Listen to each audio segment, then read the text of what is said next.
This is my headset. It's probably the government. Maybe. I've seen Naked Lunch. I know what happens. Actually, I don't. I've seen it 8 times, and I still trying to figure out what happens. We are live on the YouTubes. Should have got a PB&J. I had a PB&J Lara bar today. I have a whatchamacallit, but I feel that that's a sinful act if I'm going to keep on my non-existent diet. Yeah, it's not really a diet item, whatchamacallits. What was that? That thing there. Whatchamacallit? Remember that one? Yep. Oh, come on. Okie dokie. You guys ready? Yes. All right. Sure. Hiding. Here we go. Daily Tech News Show is powered by its audience. To find out more, head to dailytechnewsshow.com/support. This is the Daily Tech News for Monday, February 27th, 2017. I'm Tom Merritt. Joining me today, Ms. Veronica Belmont. How are you? I'm fantastic. How are you? I am so good. We had a weekend full of phone news. We're going to do something fun today, actually. There's a lot of Mobile World Congress news. A lot of it is specs. So rather than just sit here and say, that one has 4 gigabytes of DDR RAM for a half an hour, I'm going to read out the announcements in as efficient a way as I can so you get the sense of what they announced. And then Veronica and I are going to give them grades. Okay. Are you feeling... Yeah, yes. I don't feel especially qualified to make these kinds of grading decisions. That's the beauty of the internet. You don't have to be qualified to be judgy. You're a consumer. You use phones, right? I use a phone, yeah. And that's who these things are targeted at. They're targeted at us. So, feel free to play along at home with your own grades. You can even send them in or put them in our Slack if you're in the analyst Slack.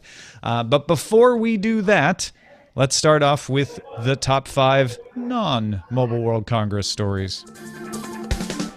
And this just happened right before the show. Uber's Senior Vice President of Engineering, Amit Singhal, has been asked to resign by CEO Travis Kalanick.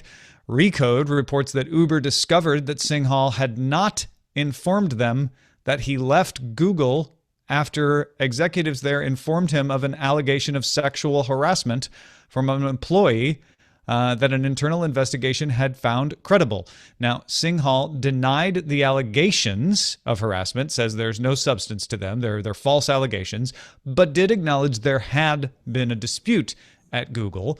Recode says Google was prepared to fire Singhal, but he resigned before that could happen at the very beginning of 2016, went over to Uber. At the time, everybody thought it was just, he decided to move on after a long career at Google, and it turns out that he sort of rushed out the door ahead of something.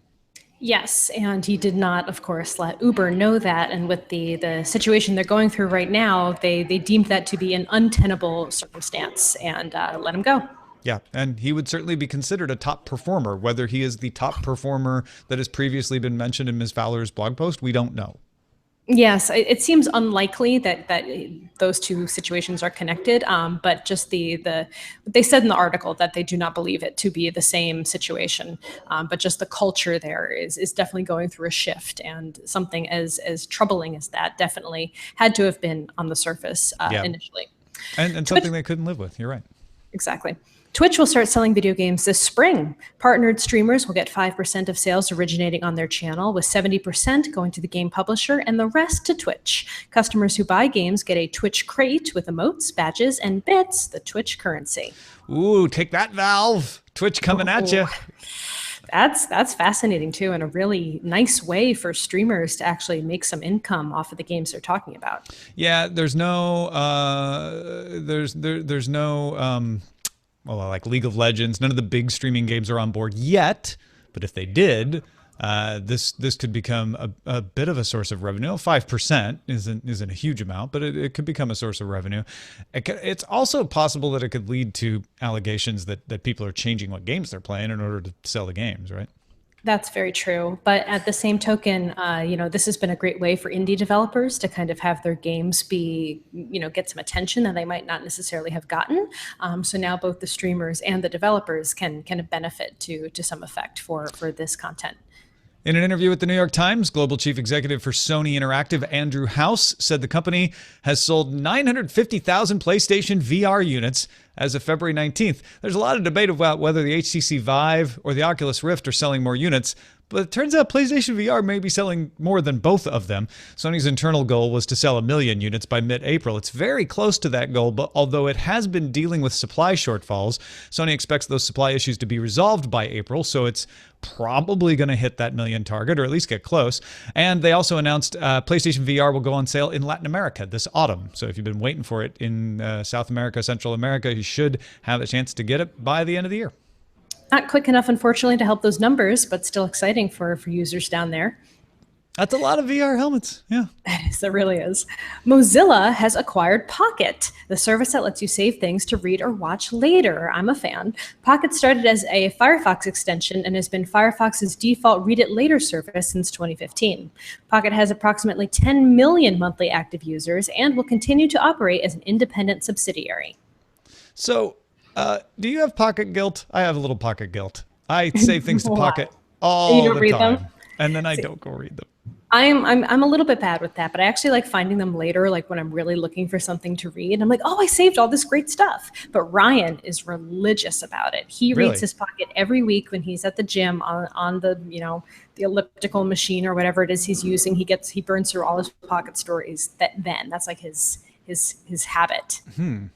Well, he is not alone, apparently, with 10. Yeah. I didn't realize they had 10 million monthly active users. So this will be interesting, too, because what it looks like Mozilla wants to do is take that data and use it to improve the browsing experience. And they're talking a lot about verification of stories to say these are high quality stories because a lot of people are using them on Pocket. So, yeah. I don't know if that's necessarily the best data point, but yeah. Yeah. Line Pay, which is the Line messaging service's mobile payment system, has passed 10 million registered users itself. That's a 280% growth, and the number of transactions on the platform has grown 13.8 times. And all that growth isn't necessarily in Japan, where Line is based. A lot of it's in Korea. And Line Pay added more than 400 merchants since its launch in Taiwan in August of 2015. Line is also promoting Line Pay heavily in Indonesia and Thailand. So a lot of people laughed at Line when they were making money on stickers, and then the sticker market sort of went south, and a lot of people were wondering, is Line going to be able to survive now? And it looks like they've figured out another way to monetize. Cool. To get all the tech headlines each day in less than 10 minutes, subscribe to dailytechheadlines.com. All right, here we go with our Mobile World Congress report card. We're going to move through these efficiently, like I said. If you want to keep just hearing what the announcements are, you definitely should be subscribing to dailytechheadlines.com.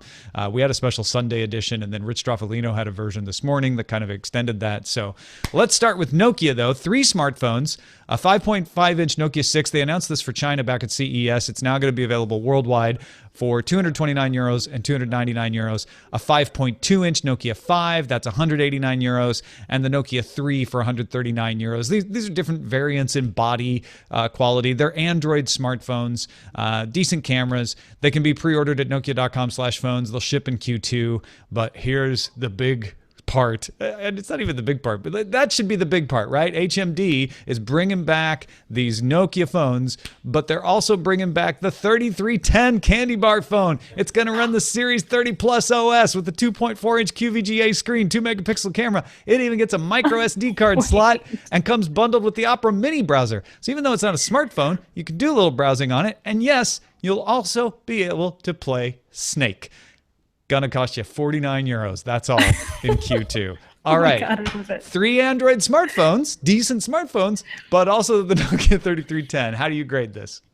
I'm going to give it a B+ just for the 3310. Yeah, it really, honestly, the Nokia smartphones is sort of like, okay, these specs aren't knocking me out, but they seemed like decent phones. They're not getting me excited. I would give them a C on that. But then you come with the 3310, And on nostalgia alone, it's got to raise it to a B for me too. Kind of want it. I mean, it's only 49 euros. Also, that's Why not probably both? like 75 bucks. So we don't know what it's going to be in the US. That's 75 bucks that I probably shouldn't waste On another phone? on a phone, on a not smartphone, just purely for nostalgia. But it's tempting, right? I'm gonna step in here. And Oh, say Roger's got to give a grade. All right, go ahead, that- Roger. I give that an A because that's a perfect like phone you can take across borders and not worry about anything. Ah, fair point. You know, good it's like, travel oh, phone in I'm this just day and gonna age. pull out the Nokia when I go through Yeah, customs. the 3310 is what I take Go on the play road. Snake. Go knock yourself out. Well, it still has a micro SD card slot, so there can still be data in there that they could access, like phone numbers. Hey, and you know things what? like It that. can if it's not filled. Mail it to your hotel? I don't know. It probably has some kind of internal memory. I'm gonna swallow it. Just Few phone saying. numbers in I'm there gonna for swallow that micro SD before I go through customs. There you go. All Great right. idea. Let's move on to Sony. Sony, really well known for image sensors these days. That's why they make their money. But they do put those image sensors in phones still. And so they announced the Xperia 5.5-inch XZ Premium and the 5.2-inch Xperia XZS. Big deal with these is HDR image support, 19-megapixel camera, IP68 dust and water resistance, front-facing stereo speakers, and the XZ Premium has a 4K screen, that hot Snapdragon 835 processor that's just out from Qualcomm, 4 gigabytes of LPDDR4X RAM, coming later in the spring, no price because they're having a problem sourcing those chips. The XZS is a 1080p display, Snapdragon 820.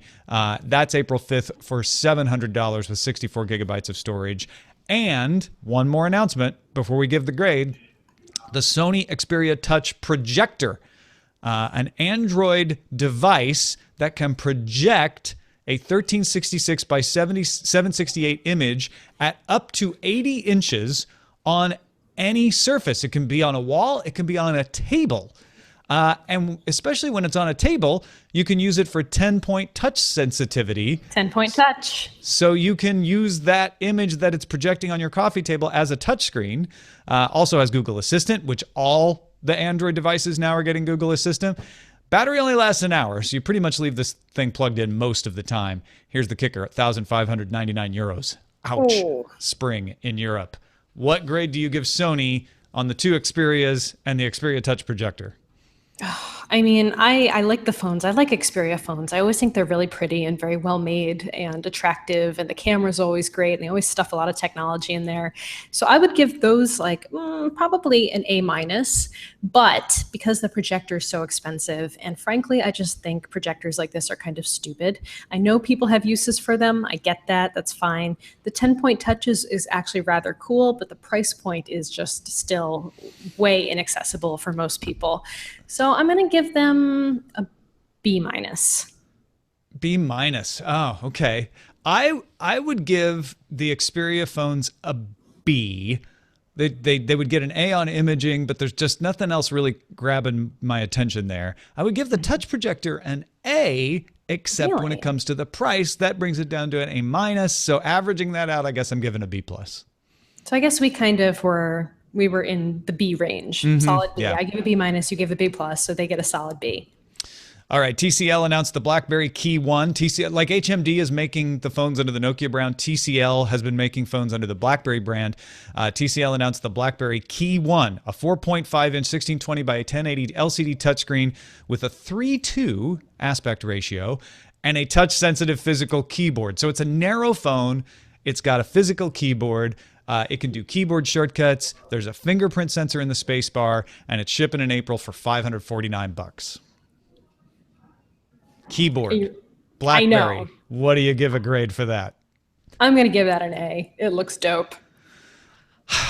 I'm Come on. torn. I'm torn. Are you kidding me? This is going to make like old BlackBerry users like bananas. Look at that keyboard. It's If exactly I were the same. an old BlackBerry user, I would give it an A. I am not. And the weird aspect ratio and stuff, and the reviews, now I'd have to put my hands on it, but the reviews say that the keyboard is actually slower than a touch keyboard, but it's still nice to have a physical keyboard. Actually, people maybe really we can like call that. maybe we can call Roger back in on this one, who is an old BlackBerry user. He used his BlackBerry Bold until it like fell apart. Which it literally did. It just No, I literally know. stopped working. I give it a B. It's part of it is that the BlackBerry's original form factor made it very easy to use with the keyboard. I don't know. This might be a little top heavy, or you're using your index fingers to hold it up as you type. Yeah, I can see that. Yeah, I think I'm going to end up on a B with it. I still respect your A though. I'm excited about. I like physical keyboards. I'm excited about them for other people. The LG G6 was the LG flagship phone. That's the one with the 2:1 aspect ratio. You'll see it also expressed as 18:9. So if you're thinking 16:9 aspect ratio, which is what your HD TV has, 18:9 lets you see, oh, it's a little bit wider. But 18:9 also, if you know fractions, reduces down to 2:1. Got a new LG interface that takes advantage of that extra screen real estate. So you can put some controls in there. You can also see two windows side by side, for instance. They had a cool camera thing where you could actually see the picture you just took while you're lining up the next picture to see if like you can improve on it, stuff like that. No price or release date announced though. It's supposed to be coming to South Korea in a few days. I don't have any feelings. So I guess you're gonna mark LG complete for handing in the assignment. Yeah, I can't. It's not making me feel anything. It looks fine. Yeah. I don't know what that comes out to as a grade. I would give it a D if it weren't for the 18:9 aspect ratio. That brings it up to a C. Okay. And I'm probably being too hard on it, but I'm just not. I'm like, it's beautiful. Maybe I should give it a B just because they did a good job on design, but nothing. The screen aspect ratio is not enough for me. This is my grade. It's just me. Yeah, no, Maybe you're right. you You're right. love I mean, it I out gave there. it a complete, Yeah. so I can't really talk. Lenovo, well, this is Motorola, but Lenovo owned Motorola, announced the 5-inch Moto G5 and 5.2-inch G5 Plus Android 7 phones. They both are 1080p HD micro SD card slots. Snapdragon 625 processor in the Plus, can record 4K video. The G5 has a removable 2800 milliamp hour battery. The Plus has a sealed, so non-removable 3000 milliamp hour battery. Both ship in March. The G5 is 199 euros. That one's not coming to the US though. The G5 Plus starts at $299. That one is coming to the US, but our US version will not have NFC. They keep like making me go ooh, and then. Ugh. Yeah. Oh, So I'm also, giving it a C. Lenovo's going to bring Amazon Voice Services to the Moto Z phones. That was part of their announcement. So there's going to be a module. The Moto Z has the modules. There'll be an Amazon Voice Service module. So that's neither of these phones. No, but that's part of the whole Motorola Whole announcement. package. Yeah. All right, a C plus then. Oh, wow. Okay. Yeah. I was thinking B minus because they kept doing cool things like, oh, that's a 4K what I'm video. saying. That's not bad. Oh, it's sealed in. Oh, but it's removable. Oh, it's not. And the prices. The prices moved me Price up is into right. B territory. The Amazon Voice Service module, I guess, just keeps it from falling. I was going to give this thing a B plus, actually. Are we just Fine. learning that I'm mean? Well, I was a lot meaner to LG. You're a lot meaner to Motorola, so we're probably balancing out. Okay. Okay, here's the student with the highest difficulty assignment, Samsung. Samsung is going to announce its new Galaxy S phone in New York on March 29th. That would usually be their big Mobile World Congress announcement, but it's not. So they came with tablets. They showed off the Galaxy Tab S3 and the Galaxy Book. Tab S3 is an Android tablet with 2048 by 1536 display with HDR playback. So you can show some Amazon video in HDR on there. Galaxy Book is a Windows 10 convertible, both the 10.6-inch and 12-inch model. They showed off a lot of S Pen stuff that it could do, and they've got partnerships with Adobe, and they showed Photoshop running on the 12-inch model. Samsung also showed off a new touchpad controller for the Gear VR that uses an accelerometer and gyroscope to track your hand motion, including tilt, and including a circular clickable touchpad, so very much like the Daydream. The controller also includes a trigger button along with standard home, back, and volume buttons. No price or release date on any of this. I'm giving them a star sticker for participation. Oh, they get an honorable mention. They get a star sticker. I'm going to give Samsung... I'm going to give them an A minus. Ooh. And I'm definitely grading on a curve here. Yeah, but you are. Though the Galaxy Book is a really compelling Windows 10 convertible. If anything were to bring them down, it'd be the fact that there's no price and release date. And the Gear VR is like setting the pace. So bringing in the motion tracking, the hand motion tracking, that's pretty awesome. So I think we all would have liked to see phones from them, but what they brought was pretty good. All right. I got to start moving along here. Huawei announced its new 5.1-inch 1080p P10 and 5.5-inch WQHD P10 Plus flagship phones. They both have really nice cameras. They both have Leica dual camera lenses. The dual camera lenses can do lots of cool tricks. They run the octa-core Kirin 960 processor, 4 gigs of RAM, 64 gigs of storage, as well as a version that's 6 gigs of RAM and 128 gigs of storage for the Plus. The P10 has a 3200 milliamp hour battery. The P10 Plus, a 3750 milliamp hour battery. P10 costs 649 euros. P10 Plus starts at 699 euros. Shipping in March in parts of Europe and Asia, Australia, New Zealand. The Huawei also announced the Huawei Watch 2 and Watch 2 Classic. Those include GPS heart rate sensor, NFC, so they can do Android Pay, 1.2-inch circular display, and 12.6 millimeters thick with double the battery life of the previous watch at 2 days. Watch 2 will have a model with LTE as well as a Porsche-designed version. Pricing begins at 329 euros, coming to China, parts of Western and Central Europe in March, and then more widely in April and May. Yeah, I'm giving this an A. I think they are like the brand to watch. Well, see, the watch makes you give them an A.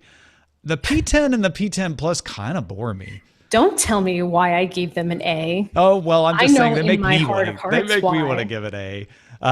And I think they actually just, the P10 and P10 Plus aren't bad enough to bring the watch grade down. So I'm going to give an A minus. Okay. Yeah, they're totally solid phones and they look nice and they've got sweet cameras. I like this one, especially because what's that show with Mike Cole?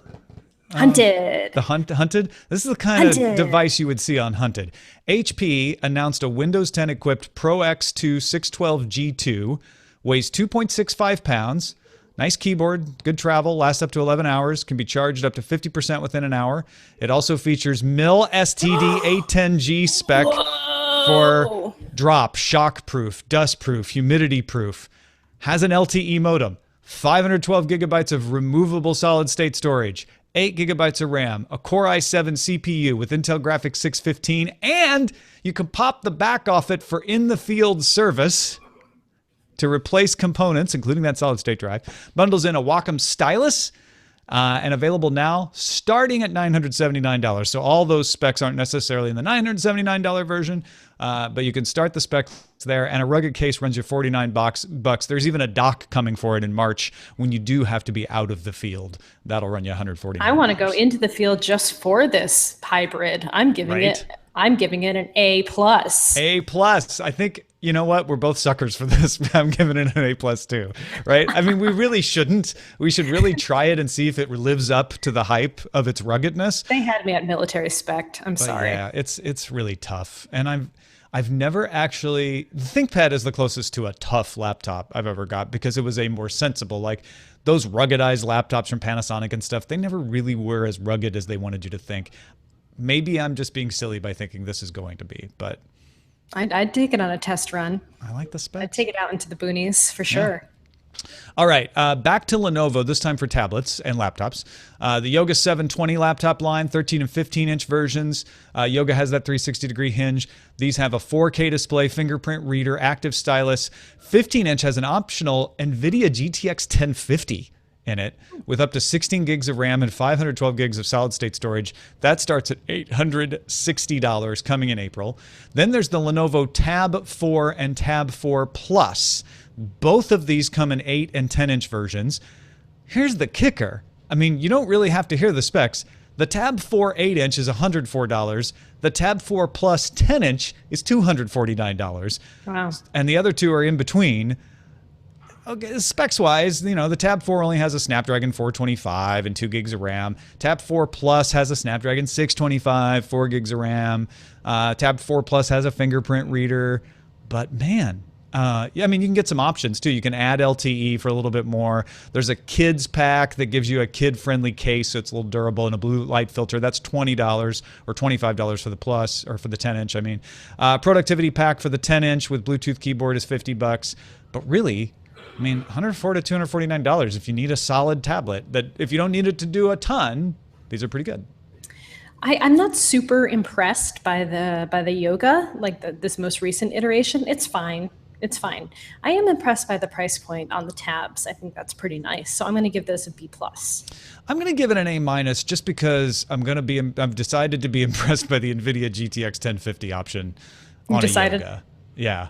And I've always thought the Yoga idea was pretty cool with that 360-degree hinge. Also, so. I need to learn more about this productivity pack. It sounds like it's got a Bluetooth keyboard for $50. Yeah. Is that a pack or is that just a keyboard? Is there well, tools, the keyboard like automatically launches some stuff for you. Okay. And, you know, yeah, sure. It's not a Surface, but there you go. All right. Okay. 2 more to grade before we're done here.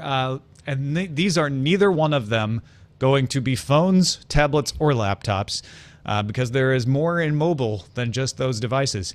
DJI announced the Matrice 200 quadcopter with IP43 waterproofing, some other weatherproofing, can hold up to 3 cameras, has enough sensors to navigate with centimeter precision, has a camera in its nose for when you're piloting. You can see where you're going from the perspective of the quadcopter, a dual gimbal for a zoom lens and thermal imaging camera, and a top-mounted gimbal that can shoot straight up. And they use bridges as an example, like, oh, when you're inspecting your bridges, you can shoot straight up from the top. So yeah, they're really marketing this at things like structural inspections, monitoring, like enterprise situations. Also has an ADS-B receiver so that it can detect and get out of the way of passenger aircraft. No price on this yet, but they are saying Q2 2017. A+. What grade do you give the DJI Enterprise level bridge inspector? A+. A+, because I already said it twice. Because it does all the things. I know. Because it's great. I'm going to give it an A. I don't know if I'm going to give it an A+ because I don't know enough about the uses that this will be made of. I bet you there are some folks in the audience who do, and if you could write in and tell us about that, that would be great. But it's well spec'd. Also, we don't know the price. Oh, yeah. If it's like $10,000, that might be problematic. Yeah. Finally, HTC announced the Vive Tracker, a device that can attach to you, like on your wrist or on your legs, or to objects so that you can see them in VR games. It'll cost $100, but it's only being given to developers starting March 27th. They said it'll be available for everybody by the end of the year. The deluxe audio strap is the second Vive accessory that HTC announced, with an adjustable sizing dial so that it's pretty comfortable, and built-in headphones, so you don't have to bring your own headphones. It'll cost $100 as well, and that one is pre-order May 2nd, shipping in June for everybody. So a couple HTC Vive accessories here. Yeah, I'll give those a B+. Yeah, I think I'm right there with you. Like, if I was maybe more into the Vive, I might be more excited about these. I'll give you that. But they do sound like good, solid accessories. Maybe not essentials. Yeah, I agree. But I do like stuff like this. I kind of wish things worked better out of the box and didn't need stuff like this. But if that's the way we're gonna have to do it, okay. Yeah. For now. Also, side note, LG. I think it was LG. Yeah, LG announced a Steam cooperation. They don't have many details about it. That's why I'm a little vague and I didn't put it in here. But they're going to be working with Steam on VR. So very cool. Yeah, very cool. With Valve on their Steam VR, and so Valve's not just working with HTC. That's important to note too. Thanks to everybody who participates in our subreddit. You can submit stories and vote on them. Please do at dailytechnewsshow.reddit.com. All right. Hope you enjoyed our report card. Let us know if you have your own grades. You can send them along to feedback@dailytechnewsshow.com. Our pick of the day comes from Nathaniel in Mushy, Southwest Washington. He's going to have to wear his wellies if it's mushy. Says, I have a lighthearted pick for today. It's a podcast called Mysterious Universe. 2 Australians tackle the esoteric, fantastic, and puzzling aspects of our world with a great sense of humor, wonder, and skepticism to round things out. They cover everything from cryptozoology, lost tunnel complexes, archaeology, and, of course, aliens. Recently had a great episode about a mystery around an old BBC microcomputer in the 1980s that is sure to interest the DTNS rabble. You can have a listen at mysteriousuniverse.org. Thank you, Nathaniel.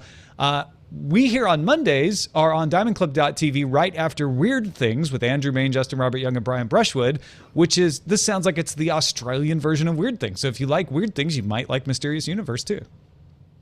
I am already interested. I'm in. Cryptozoology. Send, mysteriousuniverse.org in case you didn't get that. Send your picks to us, folks. Feedback at dailytechnewsshow.com. And you can find more picks at dailytechnewsshow.com/picks. Also, another of our picks here is our sister podcast across the aisle, or brother podcast. It's Nate and Ian at Text Message. Thanks, Tom. This week, British Vogue released a Facebook chatbot. That's odd, I thought. So I went inside Vogue to meet the guy in charge of the bot and see what I could learn. Plus, do you remember pagers, the beepers? They hit the news in the UK this week, and we not only explain why, but also look at who's still using pagers. And there's a great answer that's not the obvious medical one you might think. That's all out now on Text Message at techpodcast.uk. You know, I keep coming up with things from this book that I'm preview reading for a friend of mine who's an author. And I keep realizing, well, I can't really say anything about it because the book's not out. But I have to at this point. There's this great scene about people using BlackBerry pagers in the early 2000s. And that reminded me of that. Yeah. Thanks. Thank you, Nate. Go check them out. techpodcast.uk. One more email before we're done. Tinnis. He says pronounced Teenus. The H and I is silent. There we go. I keep saying Thinnis. Thank you for the correction. Tinnis in Cape Town says, your WhatsApp comments got me thinking. WhatsApp in South Africa is the de facto messaging app. Its biggest appeal is the fact that you don't need a username. All you need is the app. If your contacts have it, they are already there, waiting for you to message them, making the barrier to use really low. WhatsApp is so popular that one of our smaller cellular operators zero-rated WhatsApp data to entice people to join them. Now, for the reasons why WhatsApp might not be so popular in the USA, could have to do with the iPhone and its disproportionately high usage there compared to the rest of the world. So iMessage has better traction because it comes with the iPhone, and chances are that your friends will have an iPhone too. I can only imagine that the Bay Area is a bastion of iPhone users. Anyway, thank you, as always, for the great show, Tinnis. That's very true. Well, it's a very good explanation of South Africa, for sure. But overall in the U.S., he may be right about the Bay Area.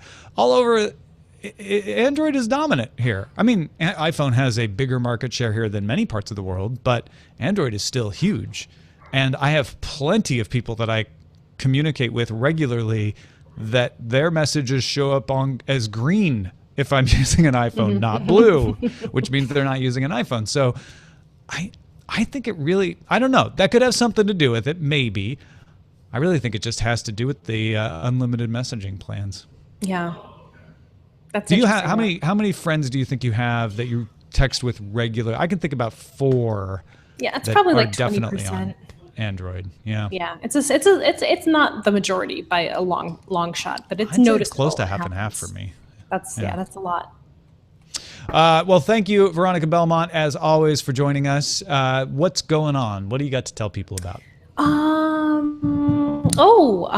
Yeah, we're going to do Sword and Laser this week. We have 2 episodes coming up in the near future, and in fact, we have an interview this coming Wednesday night.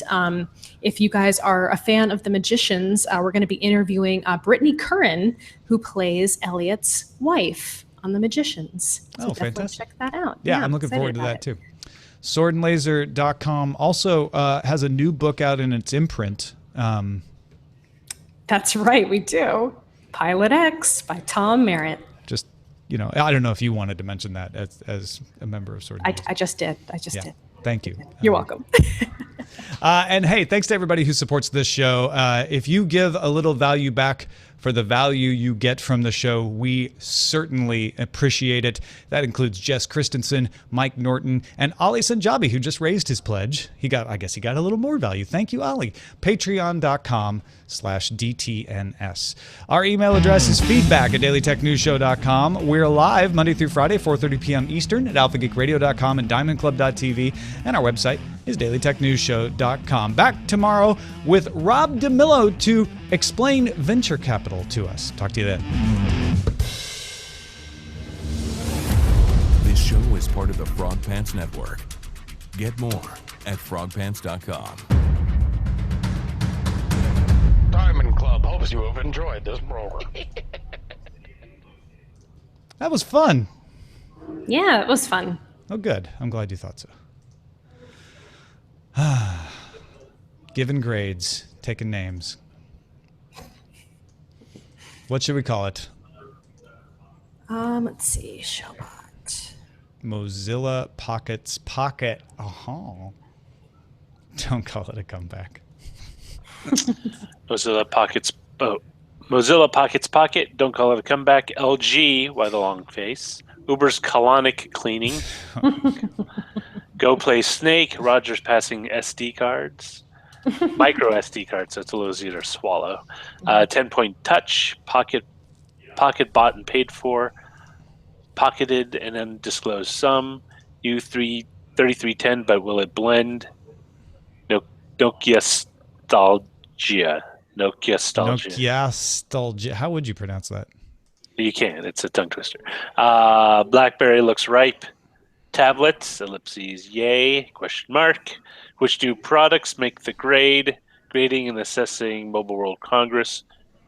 Harassment, Uber allies. The 3310 got its groove back.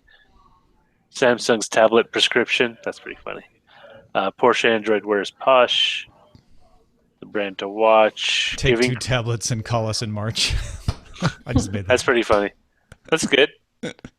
I don't see it, but no, I just made that one up. Oh. The Pocket one is funny, but it's not really like what we talked about. No, it's not a top story. Mobile World Congress 2017 report card.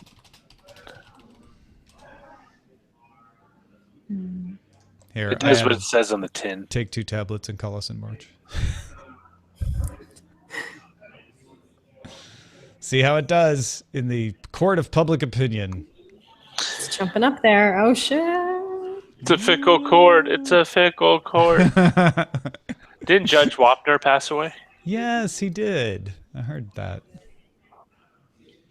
Dun, dun, dun. He was the original TV judge that judged people. Mm-hmm. I mean, he was not Perry Mason, but he was an actual judge. Well, he was retired. He was a retired. He was retired, and then they made a court of his court based on his experience.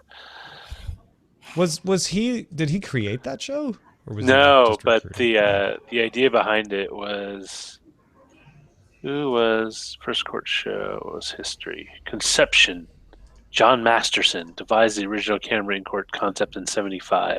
Okay. Pitched it to Monty Hall. But the networks weren't interested, so the guy they put a guy named Stu Billett originally to sell it. Didn't work out with the network, so he just went out on his own, refined the concept into a show shot in the studio rather than in a courtroom. Because I guess the original thing was they would actually be in the actual courtroom. Series like Cops, but for courtrooms. Yeah. Bad judge. What you gonna do? When he sentences you. I guess take 2 tablets and call us in March was good. Because it's top of the heap. Fun. All right, I gotta get back to work. All right, have a good day. You. Thanks, Veronica. Thank you. See Good you guys show. later. Thanks, you too. Bye.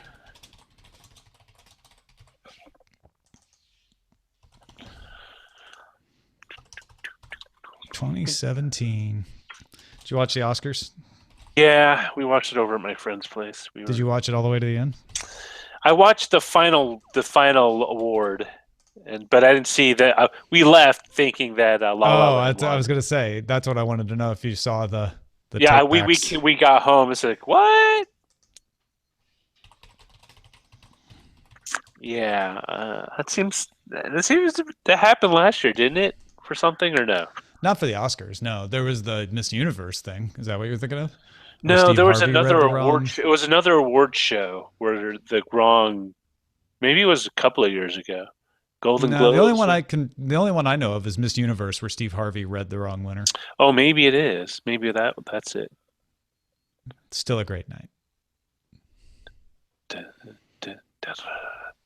Actually, the best thing I loved about the Oscars, I believe it or not, is Jimmy Kimmel's shtick where he brought in that tour group. You like that?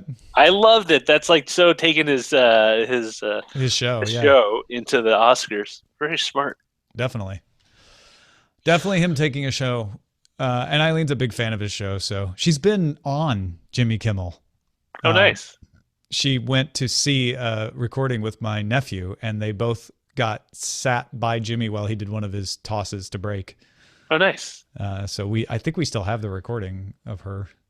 Oh, it's so cool. It's like on my TV. I mean, she didn't say anything. She was just sitting there, but yeah, she's a big fan, so she loved it. And Guillermo from the show was, I don't know if you noticed. He was, yes. And if ICE ever did something, that would get people outraged. I mean, there's enough outrage to go around, to be honest. But. Always. There always is. But yeah, I guess what happened is there's 2 PricewaterhouseCoopers people who are the only people who know the winners. They each have a set of their own cards, like a redundant set. So in case one gets misplaced or lost, or damaged, they still got a second set. And they announced Best Actress, and then accidentally gave Warren Beatty the second Best Actress envelope instead of the Best Picture envelope. And that's what confused him. So they gave him They gave him the Best Actress envelope. He opened it up. It said Emma Stone, La La Land. He was confused why Emma Stone's name was on it. And then he handed it to Faye Dunaway to look, and she just read La La Land and said it. Yeah. I mean, I know they don't want people to see, but there has to be a way to tell sometimes. Well, the outside of it's actually, a lot of people are criticizing the UI or the design of the cards, because the outside said, you could actually see if you zoomed in on the still, it said Best Actress, but it was yellow on a red background. And so it just kind of faded in. You didn't really notice it. Yeah, it's bad. Bad human engineering. Speaking of which, it's Friday. We gotta wake up early that day. Mm-hmm. Imagineering. Oh yeah, so we should tell folks about that, and we should mention it on the show. There will be our Friday show will actually happen Saturday morning this week. We'll go ahead and put the headlines in the feed on Friday morning. But we want to talk to Lertad from Thailand and have Patrick Beja on with him. And the only way to coordinate those 3 time zones, the United States, France, and Thailand, is to do it early in the morning on Saturday. Well, we could have done it early in the morning on Friday, but it feels like that's so close to Thursday's show. So we decided to do it early in the morning on Saturday. So there will be a live show, and I think we may have posted in the last Patreon update about that. But if not, we'll have the details about that soon. What time is it going to be, Roger? 8 our time Pacific. So okay. I don't know how that translates into propagates out into the. So 11 a.m. Saturday Eastern time. And we want to talk to him because if you heard his appearance on the Phileas Club, he mentioned that people have a whole different trust system for purchases. They don't like the shopping cart version. They have a whole different way of doing e-commerce. And we want to talk to him about how it works and why they do it and why they don't, like, we all trust a shopping cart because that's what we're used to, but they have a different way of approaching commerce. And so they have a different way of approaching e-commerce. And it's really interesting. Thailand also a place that's very mobile first. Mobile first, mighty mobile first. But if you want a little insight into how things are different online, people have different attitudes online in different parts of the world, and just to see how, like, even though we all have the internet, we don't all necessarily use it the same way. I think that's what fascinates me about it. Yes.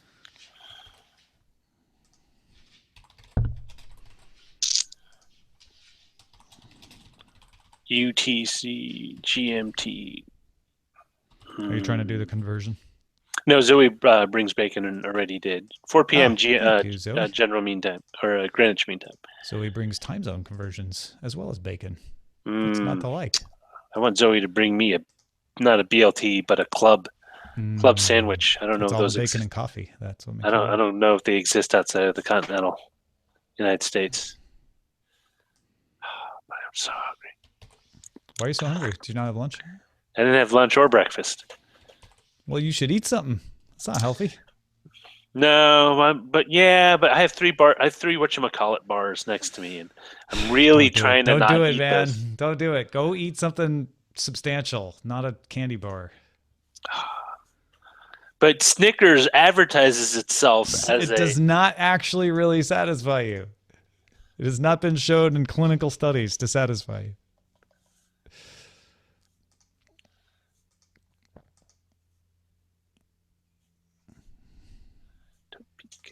Of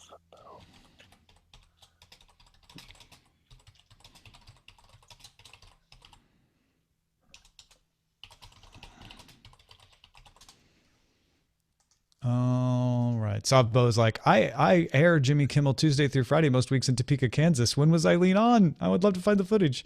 It was sometime in 2013, between like April and July sometime, but I don't remember exactly. I'll try to find it out. Okay. Well, that is it for the show. That is it for today. We will be back tomorrow with Rob DeMillo. We'll talk to you then.